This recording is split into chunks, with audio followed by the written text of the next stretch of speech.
Can you believe he's finally re-emerged? I can, but what about the conversation we had only moments ago in the ad break where he's got a theory that you drag him down to the low standards that he delivers on a weekly basis and a daily basis? Since I've been away, I'm very clever. The other members I was travelling with, they couldn't believe how smart I was and worldly. And you sort of elevated your performance? Exactly. I come back here and I drop down.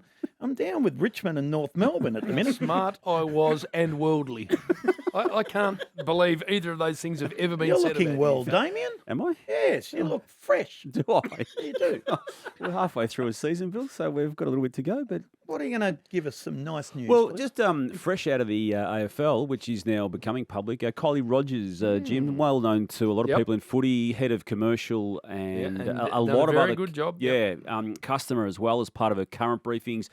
Very smart person, very good person, heading off from the AFL at the end of the season or toward the end of the season to take up the vacancy in the CEO role at Victoria Racing Club. Ooh. So, again, this is that's what she's going to do. I would have thought that is not a result that Andrew Dillon would want.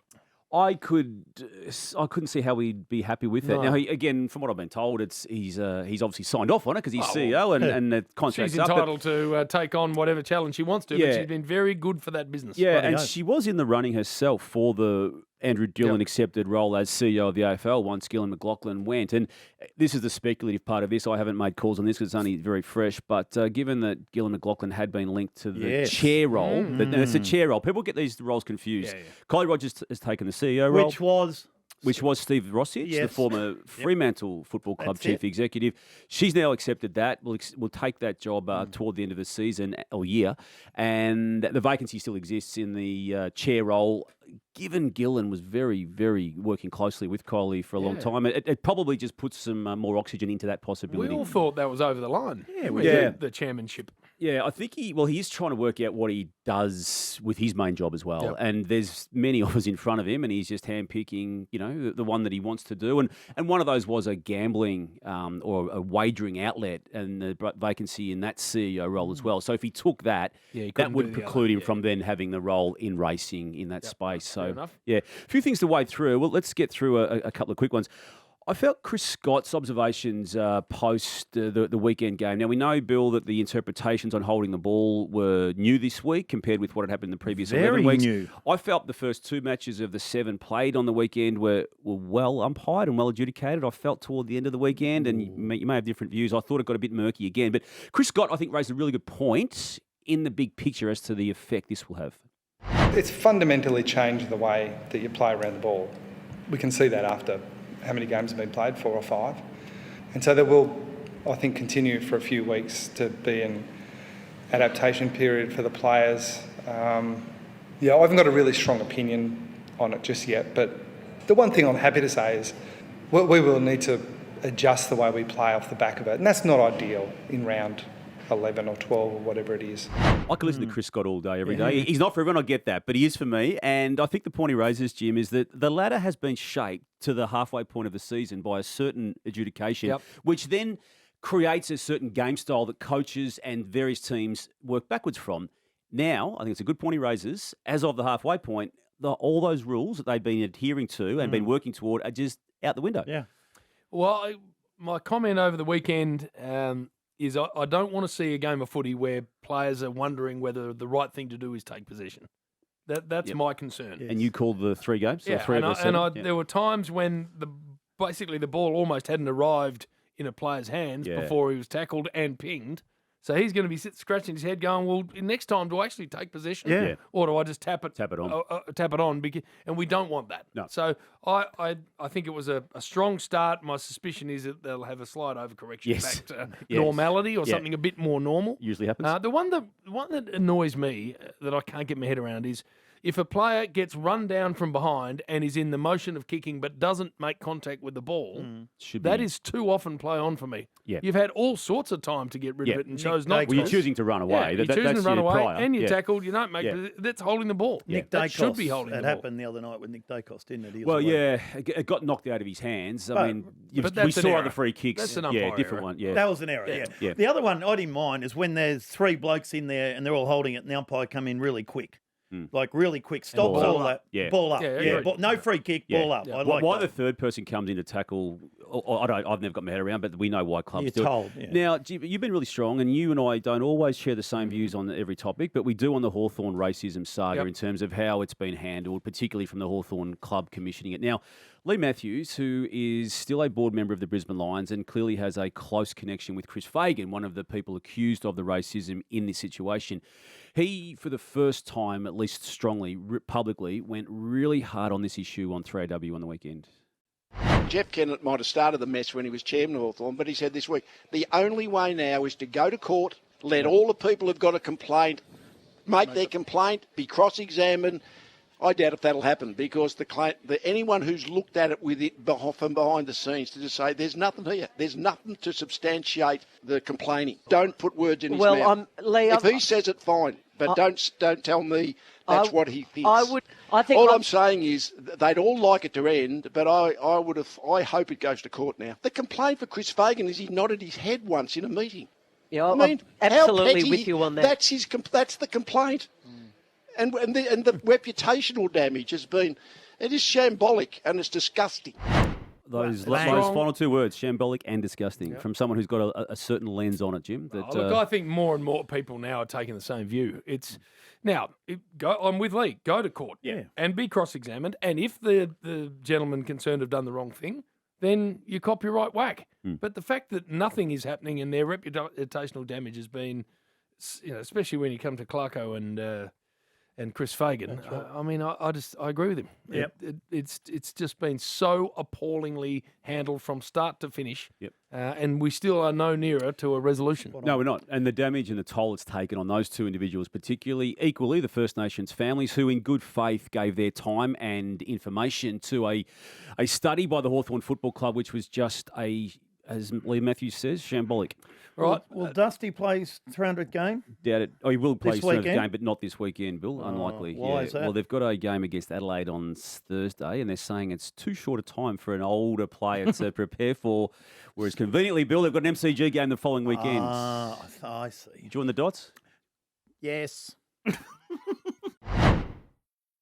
Damo is in chatting round 12. Some JB. positives. Some positives. So let's start with the positives, Bill. We'll go back to the first game of the 7 played in round 12. That was the Carlton defeat of Port Adelaide way back there on Thursday. And it was franking, I feel, of what they've been trying to do, Bill. They've had to endure a fair few injuries throughout the course of the season, and that was affecting their performances there for a while. But they've now had a really good fortnight. Gold Coast win the previous weekend, and now a good win against a team similarly placed to them on the ladder in Port Adelaide. Yeah. And they'd set it up in the first 3 quarters, and then you just had the captain have one of his great moments as a Carlton leader, the first 3 minutes of that final quarter, Paddy Cripps. But I thought what Sammy Walsh had done to that point of the game had set it up for them, and they did it really beautifully. Zach Williams' rejuvenation the past 3 weeks, 4 goals against Gold Coast, 3 against Port. He could have kicked 5 or 6 against Port, but they've got layers to what they're about now. The rocking situation has fixed itself with, unfortunately for Mark Pitnet, who you guys interviewed beautifully a couple of weeks ago. Unfortunately for him, he's just not performing, or the Carlton doesn't perform as well when he's in the team. Well, it's the same with Luke Jackson and Darcy at Freo, I reckon. I mean, Pitnet's a really good player, and so is Sam Darcy. Sean Darcy. Yep. They're both very, very good footballers. So it's not but Freo, I think, look a much better side when Jackson's alone in the ruck. And De Koning, I would say the same at Carlton. Yeah, they're more dynamic, aren't they, than the two people you talk about. I'm still a hold on the Darcy-Jackson situation. And I say that, Jim, because he's only been back 2 weeks this time around from another injury. Last year, he was regularly banged up, Sean Darcy. I just want to see how it goes when he's fit. Now, you may be right. Others, Kane Corns included, are saying it's just not going to work. It worked yesterday with what they did against Melbourne. They embarrassed Melbourne. What happened there? Yeah, it's a hard one. What happens at Traeger Park? Well, Geelong got smashed. Yeah, they did. Melbourne got smashed. Yeah, 22 goals. I mean, that's not a Fremantle scoreline that we've become used to. And it is not. if you then, and again, I hadn't really thought about this until the weekend gone, Jim, and sometimes you search for angles that may not mean anything. But the fact they had to kick 4 goals inside 7 minutes of the previous game against Collingwood, it just seemed as though it just took them out of some lethargy, and they just started the very next game, that one being the one against Melbourne yesterday, with that type of outlook. And It could be a turning point for them. What happened in that last quarter against Collingwood the previous week? It worked. I liked it. You saw John Amos, I suppose, overcome his yips of the previous week and kick 4 goals. You then had Dick Tracy kicking 3, Jackson kicking 3, Walters kicking 3, Frederick coming on and kicking 2. So they've got options there everywhere. And when they play like that, they are as good a team as anyone outside of the Swans. Down back. Oh, they're no. going. Well, Alex all year. Pearce is having an All-Australian year. He had to have had something significantly wrong for much of last year. Clearly. Because he was a shadow of what we're seeing now. We worried He about has him, had weren't a we? great year. We thought the captaincy might have got to him last year with that being the first year with that title, but clearly it was physical because he has gone back to what happened prior to that year. We talk about great leaders. Marcus Bontempelli, just to, again, Bill, include him amongst the positives. What he did in the second half of that Friday night game against Collingwood, it was as good as he's done ever, and that says something given how well he has now played since he made his debut in 2014. Last quarter especially. He should have won a Brownlow, or he should win a Brownlow before he finished. Well, he's twice come second, including last year, and obviously the 2021 season when Ollie Wines got him. He polled 33 votes that year. Last year he was in the 30s again. He's polling those numbers and not winning Brownlows, which historically would have gotten him a couple. Equally positive-wise, Adam Treloar's season has been a really nice one. They've had a lot of things go wrong in the I suppose the 4 or 5 weeks ago period of this season, but he was able to hold his head up high during that period, and he's had a good year. Gold Coast, they keep winning at home, keep losing away, but the manner in which they beat Essendon in the last of the 7 games was impressive, Bill, because Essendon was there and they kept fighting it through, and they could have won under different circumstances, but their big trio of midfielders stood up when it counted and was needed most. And Rao got a beautiful clearance late. Miller gave the ball to Anderson to create another goal. And Ben Long down forward, a bit like Zach Williams, has changed the way he plays footy. 4 goals yesterday. Ben King, 4 goals as well. So equal leader, 36. 36 with goals. Charlie Curnow, who you'll speak to later. 12 rounds in there in the 8. Yeah. I mean, that says it all. Well, haven't yet won away from home, though. But I get that, and that will stick with them until they do. But if you said to Damien Hardwick after 12 rounds, you're going to be in the 8, he's taken that. And the most recent of those wins and performances being against the team that still finished the round in second spot on the ladder in Essendon, well, you absolutely take that because they have broken away from that, or had broken away from the rest of the Pack Hawks. Bombers. What about The Hawks, An amazing 7 weeks, Bill. 5 wins in that period of time, and one of those weeks was a game, and you're away, where they leading by 41 points against Port Adelaide. So it could have been, and ended up losing by a point, it could have been 6 from 7 after a 0-5 start. What have they done? Well, Will Day coming back in just after that 0-5 start, it's just been huge for so many people around him, and particularly John Newcombe, who was struggling early without him. Equally, James Warple wasn't having the effect that we know he can have and has had since. Their forward lines worked really well without Mitch Lewis, who's still banged up. Dylan Moore's kicked 5 on the weekend and playing absolutely beautiful. Jack Ginnivan's been a really good pickup. 2 goals only on the weekend, but he had 5 shots at goal. They could have been 5 goals.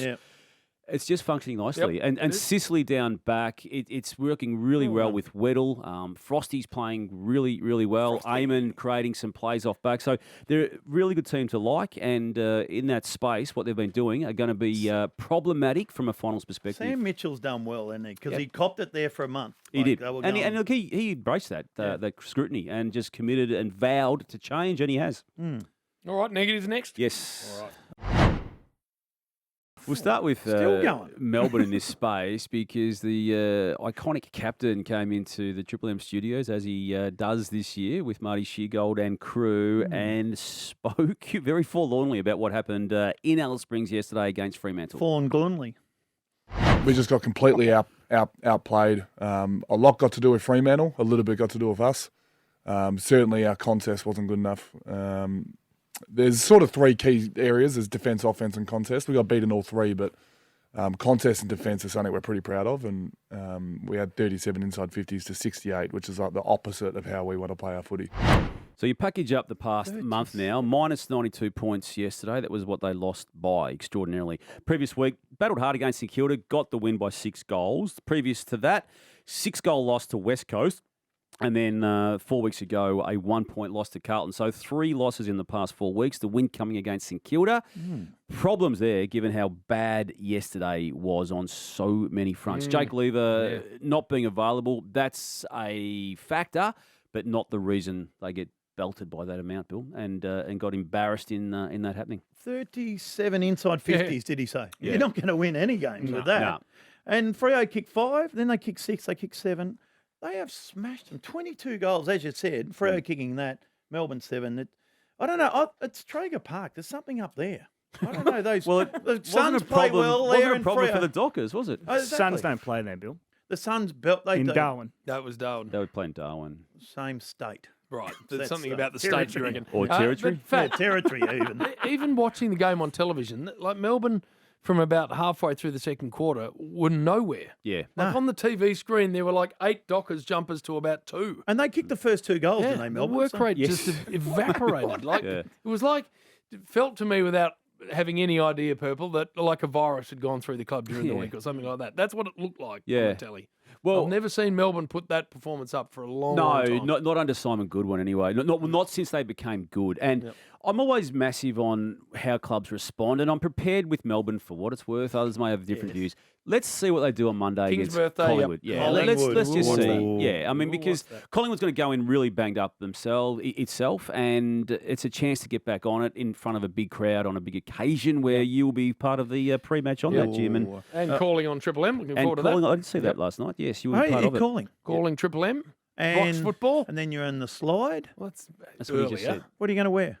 None of your business. A Keep lot going. of You know, pairs of socks. we do a ranking system on the Monday Triple M coverage of how you dress. Fat was last. How you sort of deliver your Deliver slide. 'em a slide. And then just a general one for dear. wow Demeanour. factor. Yeah. I'd like to think you might bring a little bit in that space. Well, Fat gave us nothing. He wore a rowing singlet. He had no assumption. sizzle. It was assumption. Assumption. And then you just flopped into the water VB and emptied most of it out of there. Budgies.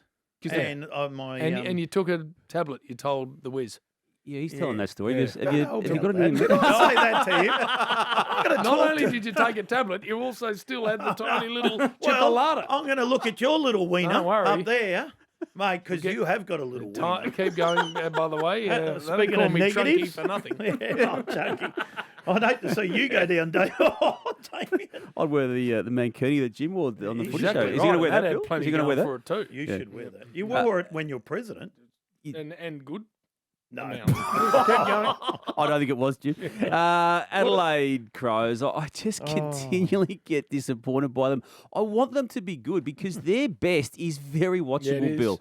I know the ranking's not part of it. I know they lost Tex Walker during the game against Hawthorn on Saturday at the MCG. But to this club with this amount of ability coming off a more than solid year in 2023 where they felt they were wrong, then rightly so, not making finals for reasons outside of their control, mainly umpiring ones. Yeah. To be 4 wins, 7 losses, 1 draw to this point of this season, they are a brittle outfit, which just does not meet expectation when it is at its absolute highest away from the Adelaide Oval. So it's a problem. They always it's have a an real excuse, don't they? They always seem to be like me. There's I an reckon. element of it, yeah, as though the world's against it. them, yeah. yeah. And again, I reckon if you were a Crows connected person last year, you would have thought that with the non-free fair kicks enough, that were paid, and particularly the non-goal paid. Keezy. But, okay, Keezer. you move on, and you have a new season with expectation, and they have not delivered. And on top of that, now they've got Matt Crouch, Adelaide. I think it was Tommy Wren I saw first, and I hope I'm not misreporting who broke that first over there in Adelaide, but out for the season potentially now with a shoulder injury, so it's a problem. Port Adelaide too, just on the Adelaide side of the assessments. No Rosie and Butters was tagged. He was still more than serviceable, Butters, with the tagging of him by Chincotta against Carlton. But to come out of it 8-4, now the ladder position still looks okay, Bill, but it's just not a team that is going to challenge at the absolute pointy end of the season. I feel yet again with what they've shown to this point of this year, flaky, and they've got a problem. And no draft picks. And well, I suppose part of the reason they're going okay is because Jason Horne-Francis was a reason they... But also with Asava and also Thatcher. Brandon Cirque Thatcher. Hard to say that. There's a worry there, and I think everyone in this station loves him in Dixon, but he's just not performing, and it may have come to a point now where they just have to see what it looks like without him, because George Arties is still only about a month back from a knee reconstruction, kicked 4 goals in that game against Carlton, was their most dangerous forward by some way, and it may just be a situation now where they've just got to work out if it's If better they off drop without him. him. And it hurts to say that Yeah, it because I does. love and We I've all always love loved him. watching him. Yeah, I tell you what, Richmond, 5th ACL yeah. on the weekend. They were good for the first half. They had a crack. Their pressure was McKelty unbelievable. Lafell being the fifth. Lafell, we had him in here, one of Yeah. the nicest blokes Very you'll nice ever fella. meet. Yep. Yeah. And he just goes hard at it. I was watching him Saturday night. He just goes hard at it. He kicked a couple of goals. He's been really, really good for him. It was That's sad. hard to watch when Yeah. he went down and you felt it was going to be bad. And that's the second club to now have five ACLs. Brisbane, obviously, the first club to reach and hit that number. Poor old All right, Uzo. Purple. You feel sorry for Uzo. You do. Adam Uzo, first year. Yeah. Injury. Yeah, no, injury. he's had a nightmare. Mm. Well done, Purple. Anything you, Jim. else? Big night Sunday night, isn't Oh, it? yeah. Before 95 before the Monday game. What's on? Carlton v Essendon. Harry and Ben. Yeah. First Harry and time. Ben. That's huge. We can't wait for that. Good to see you. Thought you were going out or something.